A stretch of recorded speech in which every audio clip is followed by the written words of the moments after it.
Meus irmãos, vamos ler a palavra de Deus no livro de Tito, Epístola de Paulo a Tito. Ele diz assim no capítulo 2, versículo 11: porque a graça de Deus se há manifestado, trazendo salvação a todos os homens, ensinando-nos que, renunciando à impiedade e às concupiscências mundanas, vivamos neste presente século sóbria, justa e piamente, aguardando a bem-aventurada esperança e o aparecimento da glória do grande Deus e nosso Senhor Jesus Cristo, o qual se deu a si mesmo por nós, para nos remir de toda iniquidade e purificar para si um povo seu, especial, zeloso e de boas obras. Fala disto e exorta e repreende com toda a autoridade. Ninguém te despreze. Quem diz amém, meus irmãos? Fique com a palavra aberta, a Bíblia aberta, para a gente conferir e aprender um pouco de uma forma bem rápida. Nesta noite, aprendemos aquilo que o Senhor tem reservado para as nossas vidas. A epístola a Tito. Tito era um dos filhos de Paulo. Tanto ele quanto Timóteo foi gerado nas entranhas espirituais do apóstolo Paulo. E Paulo escreveu esta carta a Tito. Paulo estava em Macedônia por volta de 65 depois de Cristo. Ela é conhecida como uma carta pastoral. Paulo costumava fazer mentoramento dos seus filhos na fé, que eram conduzidos ao aperfeiçoamento do ministério. Ele não só ganhava, ele acompanhava, ele fazia um mentoramento desses seus filhos, desses seus discípulos. E aí o apóstolo Paulo fala alguns aspectos importantes no capítulo 2 desta epístola, no versículo de número 11. Primeiro, Paulo começa dizendo aqui, e o título desse texto é: a graça da salvação há de manifestar-se a todos, e Tito deve falar dela. É o título desse capítulo que Paulo escreveu a Tito. E aí Paulo começa dizendo: porque a graça de Deus se há manifestado, trazendo salvação a todos os homens.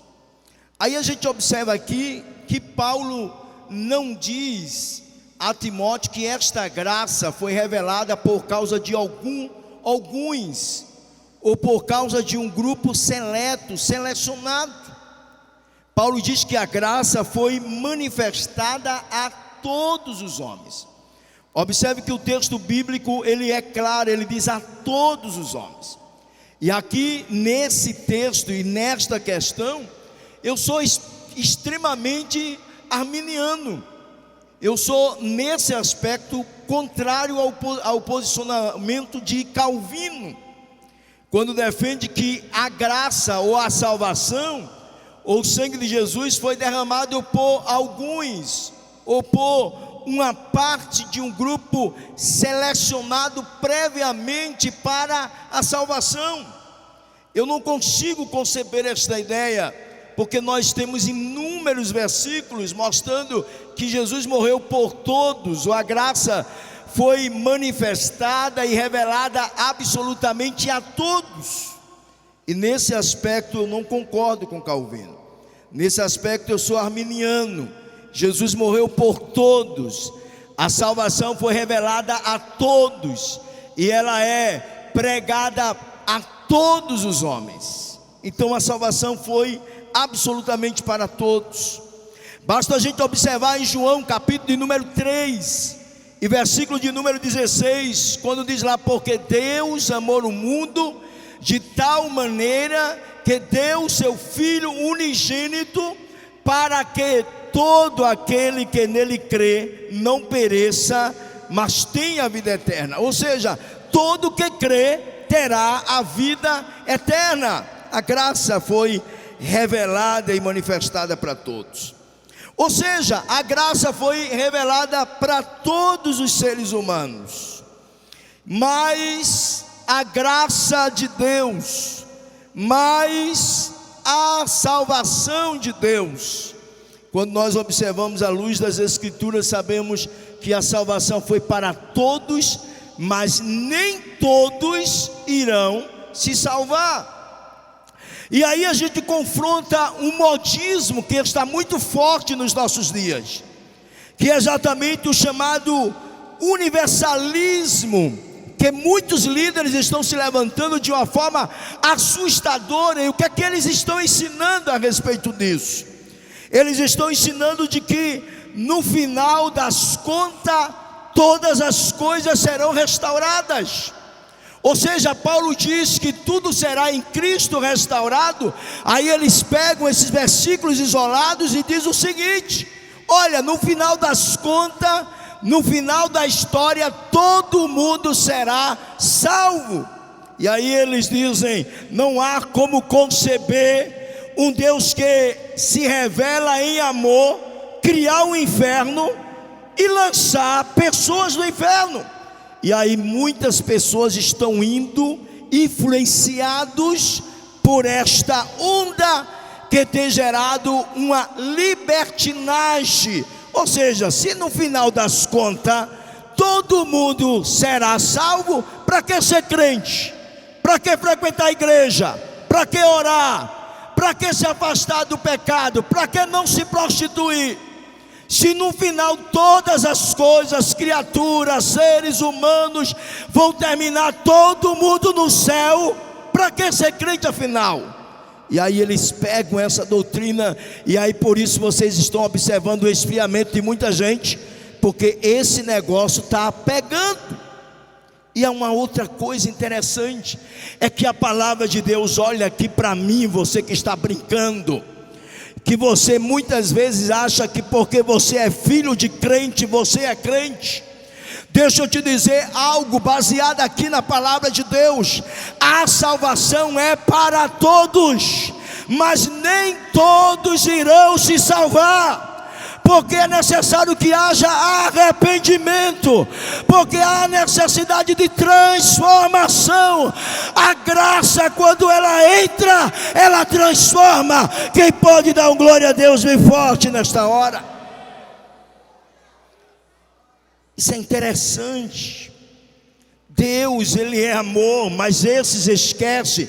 Para os que estão brincando de evangelho, para os que são crente Raimundo, pé na igreja e outro no mundo, para os que resolveram ser crente light, para os que resolveram brincar de evangelho, eu quero lhe dizer que esse mesmo Deus que a Bíblia diz que Ele é amor, a mesma Bíblia que diz que Ele é amor, também é a mesma Bíblia que diz que Ele é santo, é a mesma Bíblia que diz que Ele é um Deus de justiça, é a mesma Bíblia que diz que vai ter prestação de conta.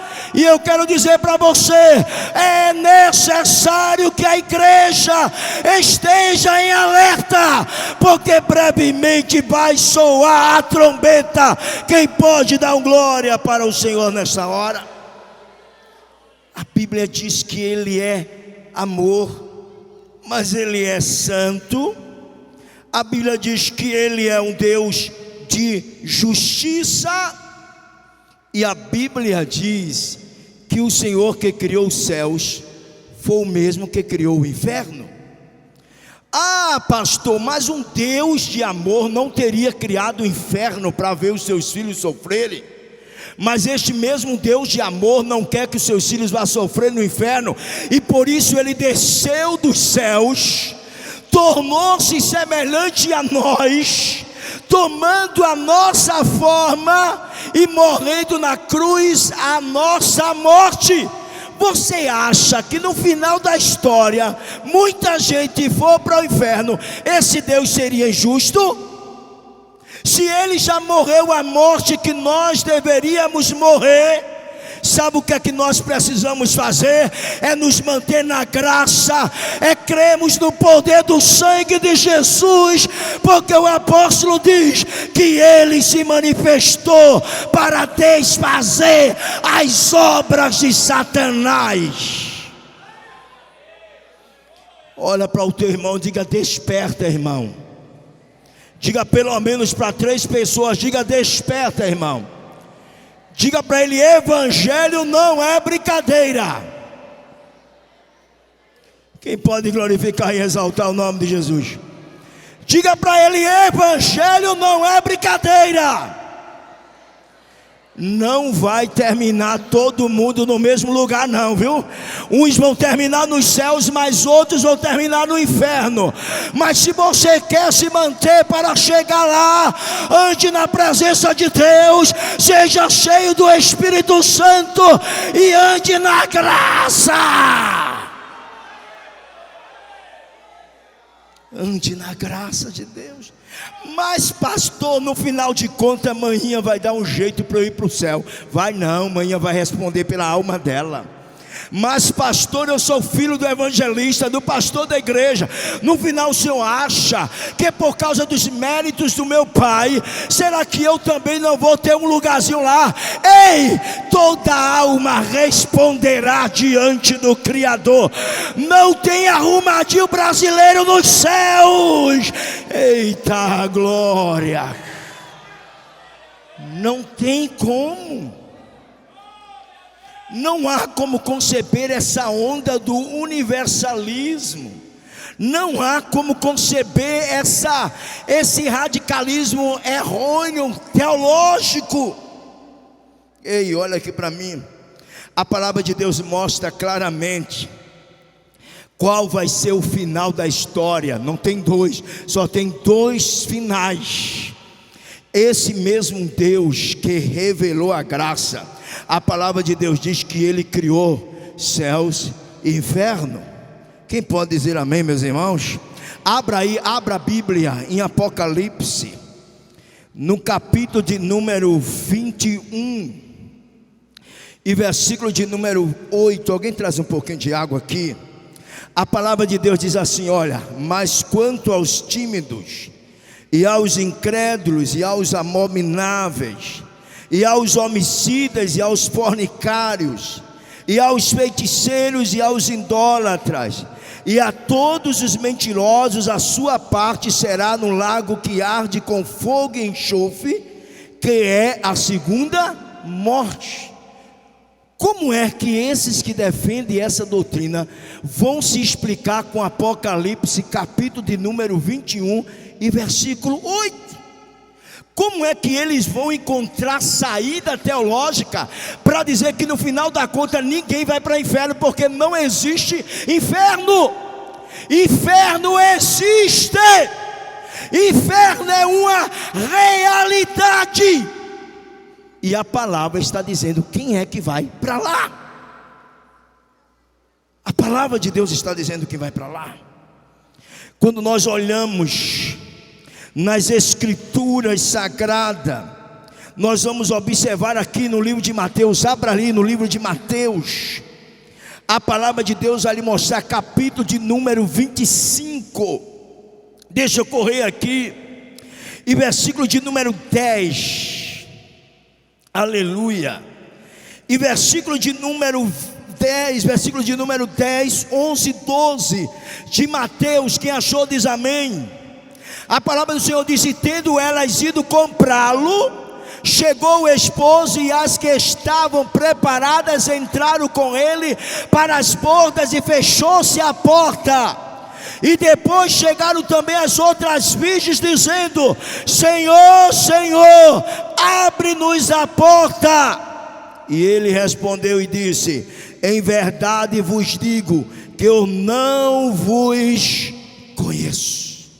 Aí eu vou perguntar para você: todo mundo vai entrar nas bodas? Alguém entra e alguém não entra. Todo mundo vai terminar nas bodas? Não. Alguém vai entrar, mas alguém vai bater na porta e não vai entrar. O final não é igual para todo mundo.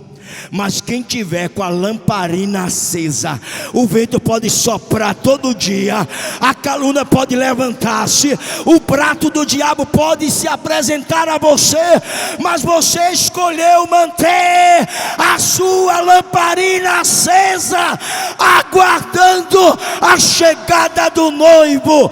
Quem pode dar um glória a Deus? Olha para o teu irmão e diga para ele: evangelho não é brincadeira. Toca para 3 pessoas e diga para ele: evangelho não é brincadeira. Vai nesta onda que todo mundo vai ter o mesmo final, que tu vai se ferrar, rapaz. Levanta a tua cabeça e diga: a partir de hoje eu quero ser cheio da presença do Senhor. Quero ser cheio da presença de Deus. Ei, olha, está aqui, ó, quem é que não entra? Está aqui na palavra. Pode ser quem for, pode ter o cargo que tiver. Se não houver um arrependimento a essas práticas, a palavra de Deus diz que fica de fora dos céus e vai lá para o lago de fogo.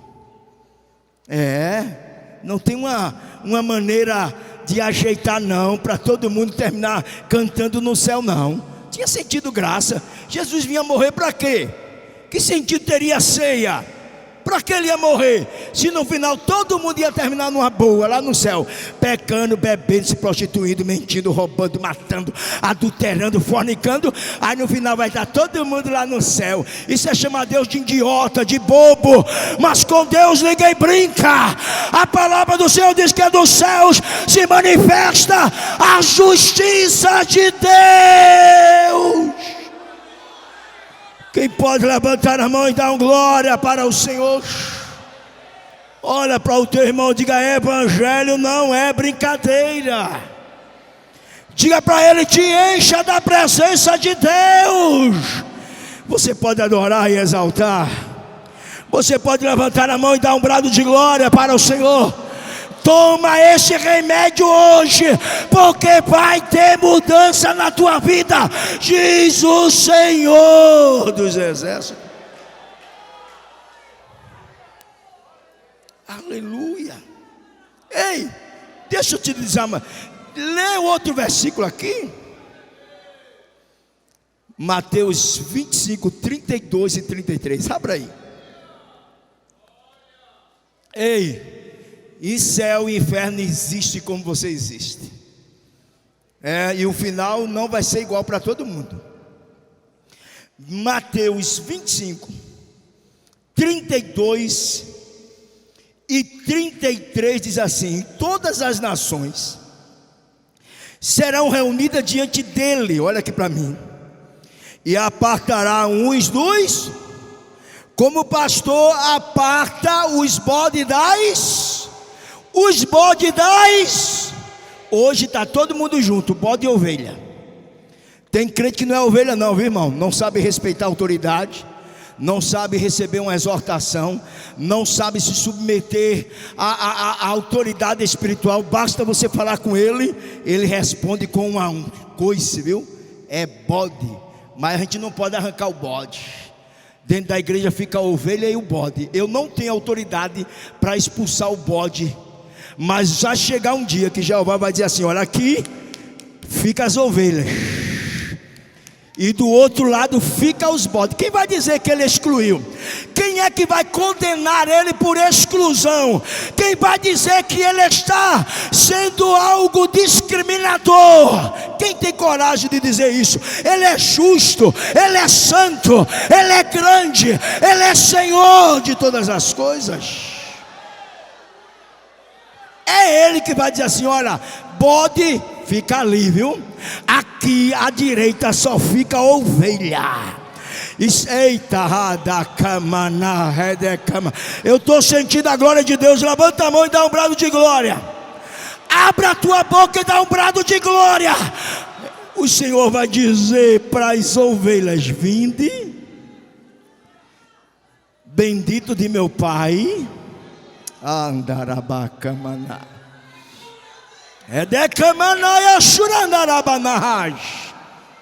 Vinde, bendito de meu Pai. Eita, shuride kamanamanama.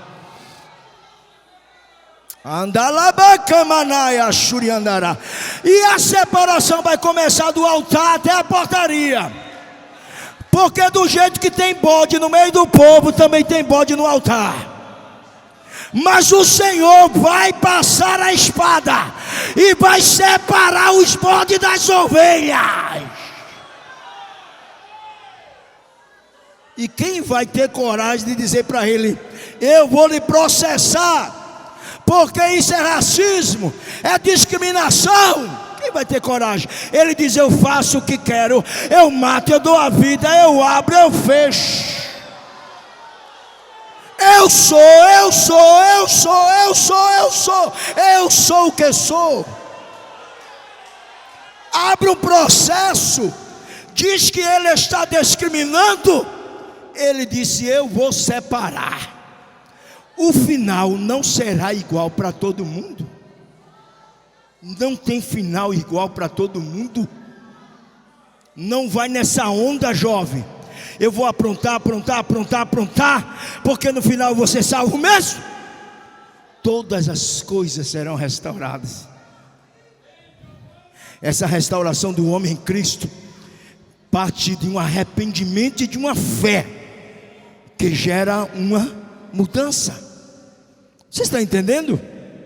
Quem está entendendo, dá um glória a Deus bem forte. Aí ele diz aqui no versículo 33: e porá o quê? As ovelhas à sua direita, e os bodes à sua esquerda. Não é nada de que o canhoto ou o direito está amaldiçoado, não, como alguém prega, viu? É aqui o aspecto da separação. Um fica de um lado, outro fica com o outro. Esse é o final. Quem está entendendo diz amém. Quem está entendendo diz amém. Então dá aquele sorriso pentecostal e diga: evangelho não é brincadeira. Toca no teu irmão, diga para ele: desperta, irmão. Todo mundo não terá o mesmo final. Alguém vai terminar como bode e alguém vai terminar como ovelha. Independe do cargo, da função.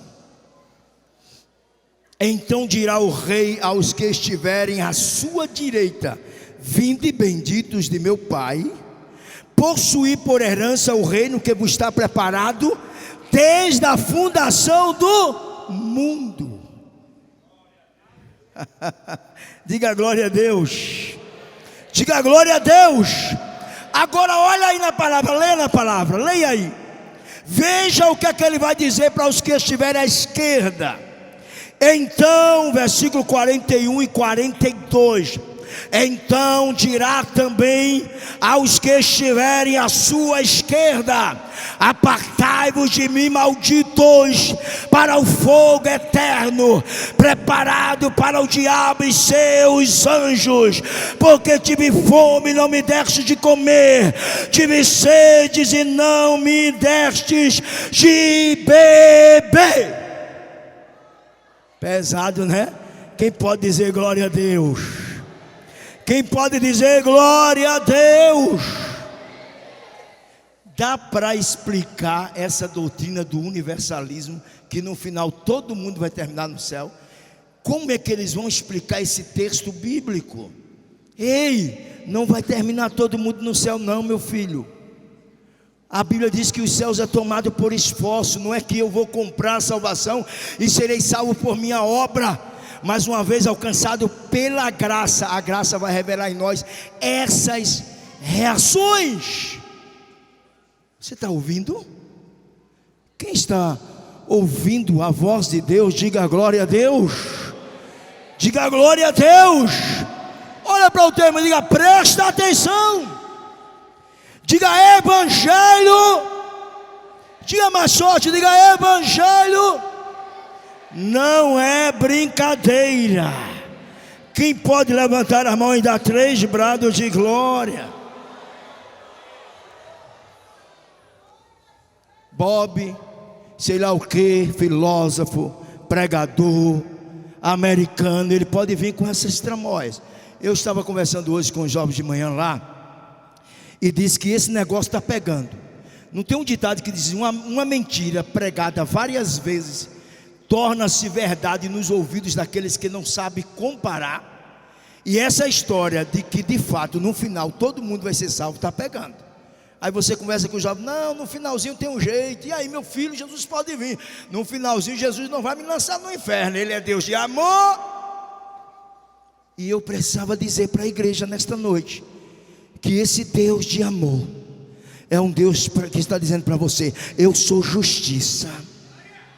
Esse Deus de amor, Ele está dizendo assim: eu sou santo, santo, santo, santo, santo, santo é o Senhor dos exércitos.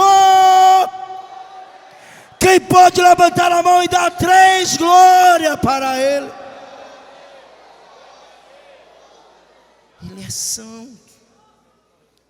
E esta graça que não deixa as pessoas da mesma forma, quando elas são alcançadas pela graça, olha lá, o que é que ela provoca. Volte novamente para o texto, eu vou terminar agora. Volte para o texto de Tito.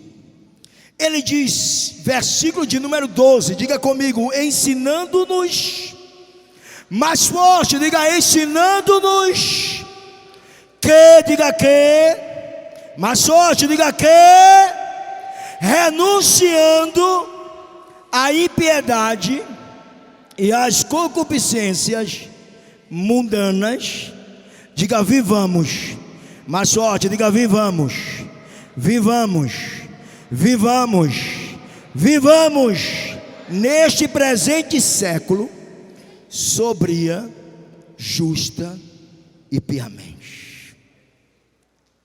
Concupiscência. Ei, olha aqui para mim.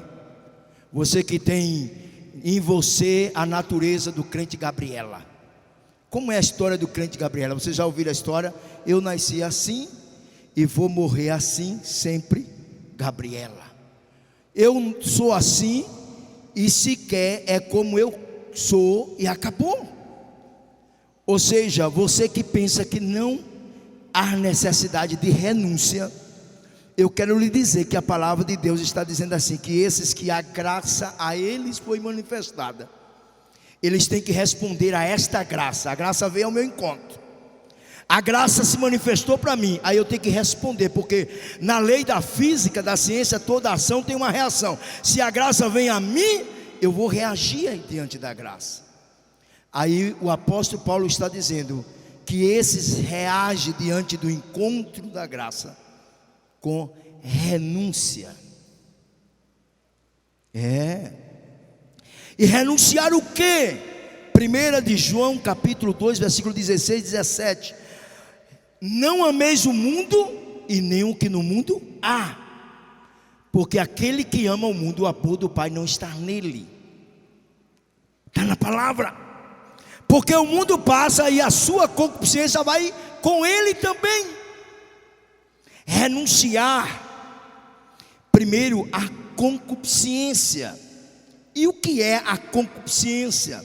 Diz o texto aqui: renunciais a concupiscências mundanas. E o que é o mundanismo? O mundanismo são princípios injustos, falsos valores. Quem viu essa semana a nova ministra da saúde, ela dizendo assim: em nome dos direitos humanos, vamos revogar alguns decretos. Aí ela faz a abordagem do aborto. Aí eu digo o seguinte: aborto é questão de saúde pública em relação à mulher, mas não é questão de saúde pública em relação a um feto vivo, que já foi concebido no ventre, que é assassinado cruelmente, sem nenhuma possibilidade de reagir. É o pior de todos os homicídios, de todos os crimes, é o aborto. Não, mas a gente tem que permitir o aborto, porque as mulheres precisam ter saúde pública, questão de direitos humanos. Aí eu vou olhar só os direitos humanos da mulher, e eu não vou olhar o direito à vida daquela criança que já foi concebida. O Código Civil, o Código Penal e a própria Constituição Federal diz que já há vida a partir da concepção, ou seja, quando o feto já é concebido no ventre. Sabe o que é isso? Muda mesmo, é novo valor. E eu vou atrás disso, pode ser qualquer governo, eu vou me manter na palavra, na verdade. A igreja marcha para os céus pela palavra. Quem pode dar um glória a Deus, me foge.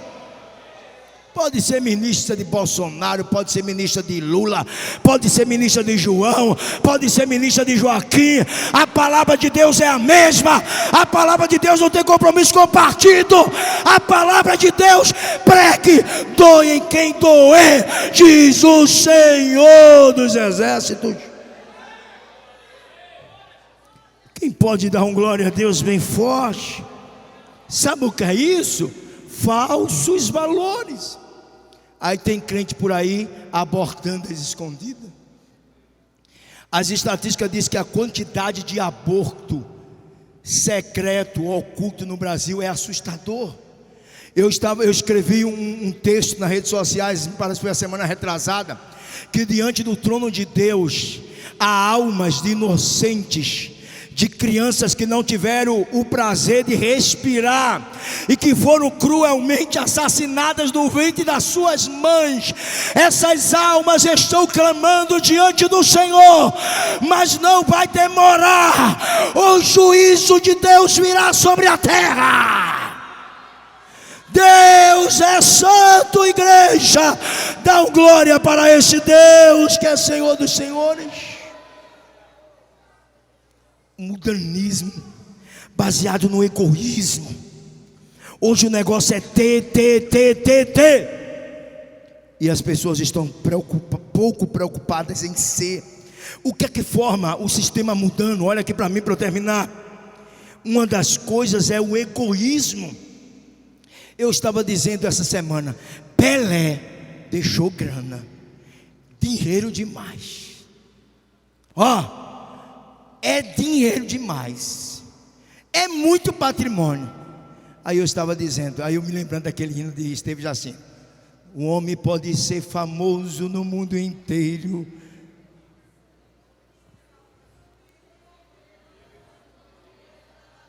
vamos lá, como é que diz mais?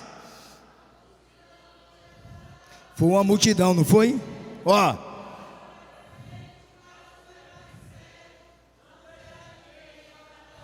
Vai, mais uma vez, vai, canta aí.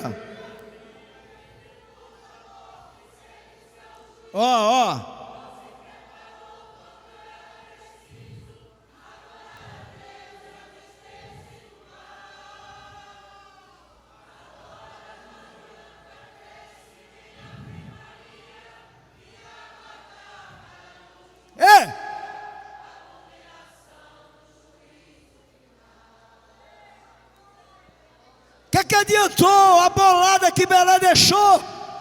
O que adianta você correr atrás de tanto dinheiro, atrás de tanta fama, atrás de tanta propriedade? Jesus disse: eu já preparei para vocês um lugar. E Camanaia, Shuriandarabamá. O que adiantou esse dinheiro todo de Pelé? O que adiantou? Não adiantou nada.